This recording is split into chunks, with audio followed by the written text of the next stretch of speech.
YouTube channel. यदि आप नए हैं तो हाय, आई एम नीलम अग्रवाल। तो अब तक कर चुके हैं हम क्वेश्चन नंबर 15 तक कंप्लीट।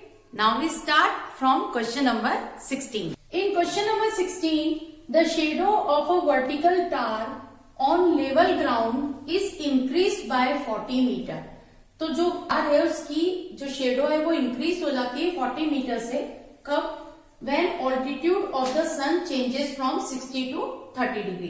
जब ऑल्टीट्यूड एंगल जो है वो 60 से 30 डिग्री चेंज हो जाता है। तो हमको निकालना है हाइट ऑफ द टार। तो सपोज ये हो गया टार, इसकी हाइट जो है वो हमको फाइंड करनी है, ठीक है, h। अब यहां से पहले इसकी शेडो थी इतनी, अब ये और कितनी इंक्रीज हो गई? 40 मीटर अकॉर्डिंग टू क्वेश्चन, ठीक है। यहां से यहां तक ये इंक्रीज हो गई। ये वैल्यू नोन नहीं है तो इसको मैंने एज्यूम कर लिया, ये कितना है? x मीटर, ठीक है। अब एंगल ऑफ एलिवेशन जो पहले इस पॉइंट से था वो था 60 डिग्री और दूसरे वाले पॉइंट से एंगल ऑफ एलिवेशन कितना हो गया? ये हो गया 30 डिग्री। तो हम इसको कर लेते हैं label A, B, C and D, ठीक है। अब डेटा जो गिवन है वो लिख देते हैं हम। DA is equal to H is equal to question mark, AB is equal to x metre, BC is equal to 40 metre और दो थीटा हमारे पास गिवन है 30 डिग्री एंड 60 डिग्री, ठीक है। अब पहला राइट एंगल ट्राइंगल कौन सा लेंगे हम? Triangle DAB। तो यहां पर मैंने लिखा इन ट्राइंगल DAB कितना हो जाएगा? tan 60 degree is equal to DA upon AB, ठीक है। tan 60 की वैल्यू कितनी होती है? √3 इज इक्वल टू DA हो गया H अपॉन ये वैल्यू कितनी हो गई? X, ठीक है। इसको क्रॉस मल्टीप्लाई कर देते हैं तो ये हो जाएगा √3x is equal to H। Further x की वैल्यू निकाल लेते हैं तो ये हो जाएगा H अपॉन √3, इक्वेशन नंबर 1, ठीक है। अब कौन सा ट्राइंगल कंसीडर करेंगे हम? DAC। तो यहां पर मैंने लिखा in triangle DAC tan 30 degree is equal to DA upon क्या आ जाएगा? AC, ठीक है। इसको फर्दर क्या लिख सकते हैं हम? DA अपॉन AC को क्या लिख सकते हैं हम? AB plus BC। तो यहां लिख दिया मैंने AB प्लस BC, ठीक है जी। अब यहां पर इसकी वैल्यू करी है मैंने 1 upon √3 is equal to DA की वैल्यू हो गई H और यहां पर वैल्यू क्या हो गई? X प्लस 40, ठीक है। इसको भी क्या कर लेंगे हम? Cross multiply. तो ये हो जाएगा √3H is equal to X plus 40। Cross multiply कर दिया हमने। अब X की वैल्यू हम पुट कर देंगे कहां से? From equation 1। तो ये हो जाएगा हमारा √3H is equal to H upon √3 plus 40, ठीक है। इसको कर देंगे हम इधर शिफ्ट तो ये हो जाएगा √3H minus H upon √3 is equal to 40 upon 1। Further solve कर लेते हैं इसको। तो यहां क्या लेना पड़ेगा? एलसीएम। एलसीएम आ गया हमारा √3, तो √3 को √3 से मल्टीप्लाई करेंगे तो ये हो गया 3H minus H is equal to 40। Again इसको सॉल्व करेंगे तो हो जाएगा 2H इज इक्वल टू 40√3, ठीक है। और आगे सॉल्व कर लेते हैं तो H इज इक्वल टू, तो ये हो गया 40√3 अपॉन 2, इससे कट हो गया तो ये आ गया 20। H इज इक्वल टू 20√3, ठीक है।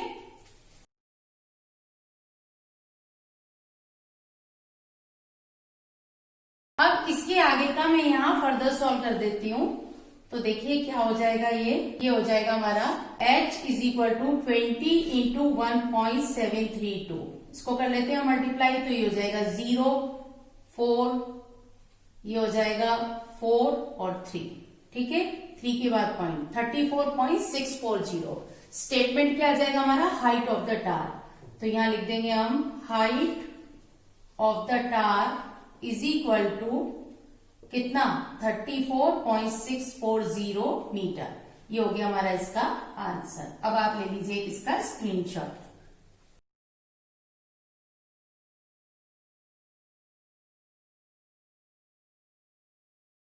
In question number 17, the angle of depression of two ships from the top of a lighthouse situated at 60 meter height from the sea level are 30 degree and 45 degree.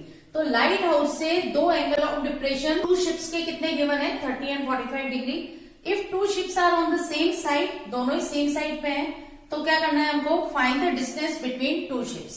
तो इधर देखेंगे, ये बना दिया मैंने एक लाइट हाउस, ठीक है. यहां पर दो शिप्स हैं, एक हमने ये मान लिया, एक पॉइंट ये मान लिया, ठीक है. तो अब इस लाइट हाउस की जो हाइट है वो हमको कितनी गिवन है, 60 मीटर, ठीक है. ये मैंने लिख दी यहाँ पे 60 metre.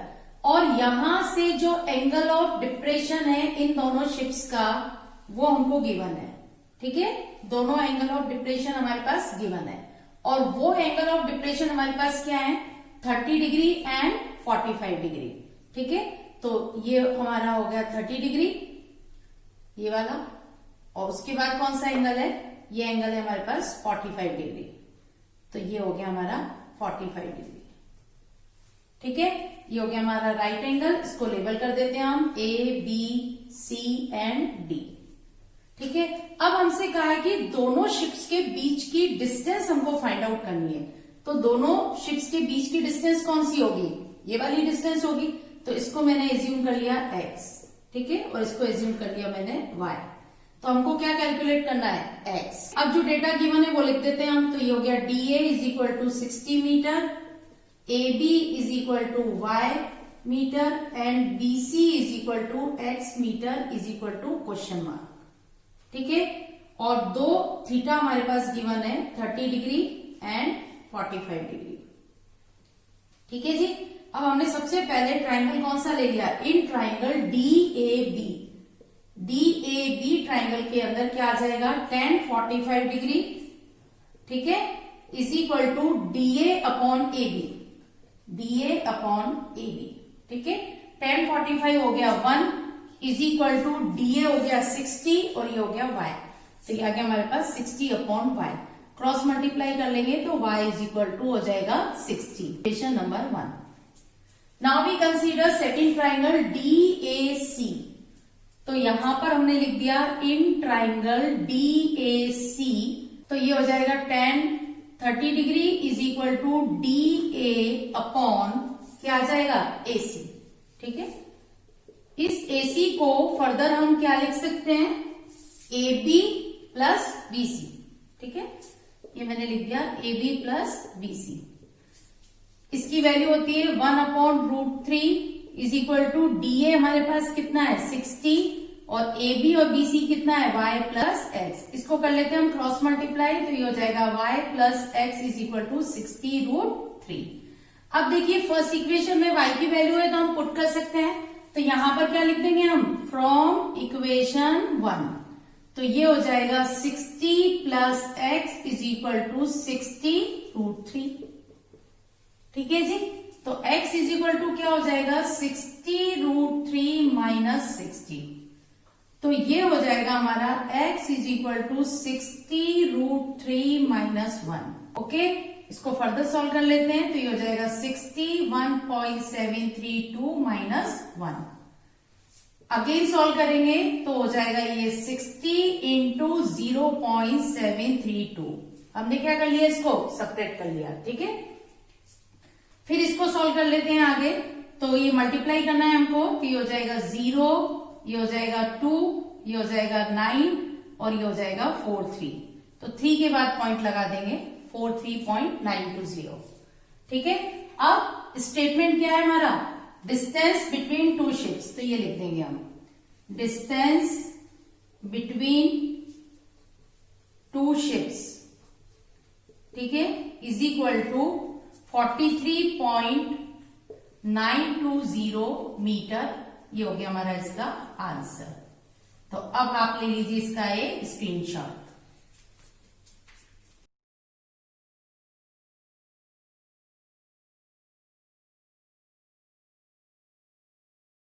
In question number 18, a 1.5 meter tall boy is standing at some distance away from a 30 meter high building.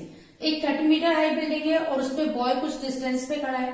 He move towards the building, जब वो बिल्डिंग की तरफ चलता है तो the angle of elevation from his eyes become 60 from 30 degree. तो उसकी जो आई का एंगल ऑफ एलिवेशन है वो 30 से क्या हो जाता है, 60 डिग्री हो जाता है। तो हमको बताना है उसने कितनी डिस्टेंस ट्रेवल की बिल्डिंग की तरफ। ठीक है, तो चलिए इसको डायग्रामेटिकली देखते हैं। ये बना दी हमने एक बिल्डिंग।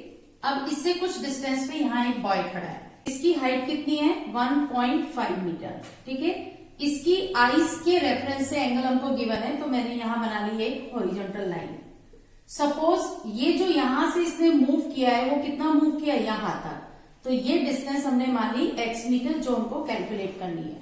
ठीक है, तो इन दोनों पॉइंट से एंगल ऑफ एलिवेशन जो हमको गिवन है अकॉर्डिंग टू क्वेश्चन, वो क्या गिवन है, तो ये एंगल गिवन है, ये क्या हो गया 30 डिग्री से क्या हो गया 60 डिग्री। ठीक है, तो अब इसकी हाइट लिख देते हैं हम। हाइट हमारे पास कितनी गिवन है, 30 मीटर हाइट। तो ये पूरी जो हाइट है ये है 30 मीटर। ठीक है, इसको लेबल करेंगे हम यहां से A, B, C, D, E and F। ठीक है, ये अननोन वैल्यू है, इसको हम मान लेते हैं y मीटर। ठीक है, जो डेटा गिवन है वो लिख लेते हैं हम। तो हमारे पास क्या हो गया, ED is equal to BC, ये दोनों कितने हो गए 1.5 मीटर, तो ये भी कितना हो गया 1.5 मीटर। ठीक है, अब AB अगर हमको कैलकुलेट करनी है तो AB हम कैसे कैलकुलेट कर सकते हैं, ये कैलकुलेट हो जाएगी AC माइनस BC। ठीक है, AC पूरा हमारे पास है 30 और BC है माइनस 1.5, तो ये हो जाएगा 28.5 मीटर। इसका मतलब यहां से लेके और यहां तक की जो हाइट है, ठीक है, ये कितनी है 28.5 मीटर। अब इसके बाद जो डेटा गिवन है वो लिख देते हैं हम। EF is equal to x is equal to question mark, FB is equal to y metre, और दो हमारे पास एंगल्स हैं 30 डिग्री एंड 60 डिग्री। सबसे पहला ट्राइंगल हम ले लेते हैं ABF। तो हमने यहां लिखा इन ट्राइंगल ABF, क्या आ जाएगा इसमें tan 60 डिग्री, ये लिखा हमने tan 60 degree is equal to AB upon FB, AB upon FB। ठीक है, इसकी वैल्यू हो गई √3, AB की वैल्यू हो गई 28.5। ठीक है, और FB की वैल्यू हमारे पास कितनी है y। तो अब क्या करेंगे हमको y की इक्वल चाहिए वैल्यू, तो y को इधर ले आएंगे और √3 को इधर, तो ये हो जाएगा y is equal to 28.5 upon √3। ये हो गई इक्वेशन नंबर 1। ठीक है, अब सेकंड ट्राइंगल कौन सा हो गया हमारा, सेकंड ट्राइंगल हो गया AB एंड E। तो यहां पर हमने लिखा इन ट्राइंगल ABE। ठीक है, क्योंकि इसके आइज के रेफरेंस में है तो हम ये ट्राइंगल लेंगे। तो अब ये कितना हो जाएगा tan 30 degree is equal to tan 30 degree is equal to AB upon क्या बन जाएगा ये EB। ठीक है, तो ये हो जाएगा AB upon EF plus FB। ठीक है, फर्दर इसको सॉल्व करेंगे तो ये हो जाएगा 1 upon √3 is equal to 28.5 upon x plus y। देख लीजिए यहां से। ठीक है, इसको क्रॉस मल्टीप्लाई कर देंगे तो क्या हो जाएगा, ये हो जाएगा x plus y is equal to 28.5 into √3। ठीक है, अब इक्वेशन 1 में y की वैल्यू अवेलेबल है, तो हमेशा की तरह क्या लिख देंगे हम, फ्रॉम इक्वेशन 1। तो ये हो जाएगा x plus 28.5 upon √3 is equal to 28.5 √3। ठीक है, x इज इक्वल टू, इसको हम फर्दर सॉल्व कर देंगे तो कितना हो जाएगा 28.5 √3 माइनस 28.5 √3। ठीक है, इसको कर दिया हमने अपॉन 1। इसको सॉल्व करेंगे तो हो जाएगा √3। ठीक है, ये हो जाएगा √3 को √3 से मल्टीप्लाई करेंगे तो कितना हो जाएगा 28.5 इंटू 3 माइनस 28.5। अब आप ले लीजिए इसका screenshot.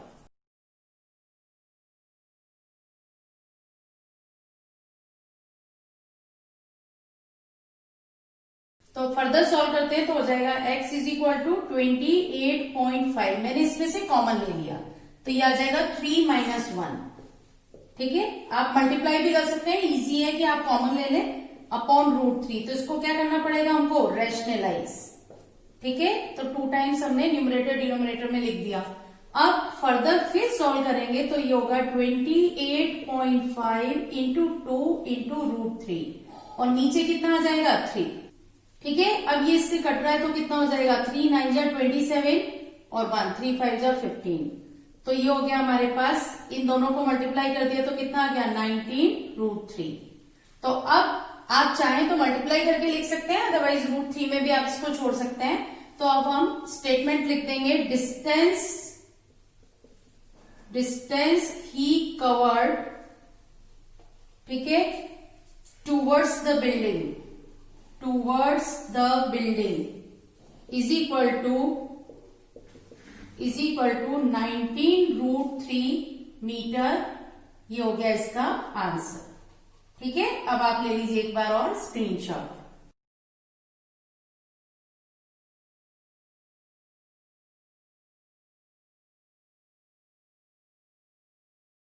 Question number 19 and question number 20 you will try yourself as a homework.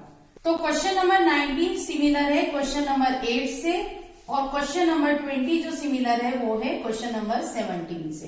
तो आप इजीली उसको कर लेंगे। तो आई होप अब आपको क्वेश्चन अच्छे से समझ में आ रहे होंगे, आप उसके फिगर डायग्राम भी अच्छे से बना पा रहे होंगे।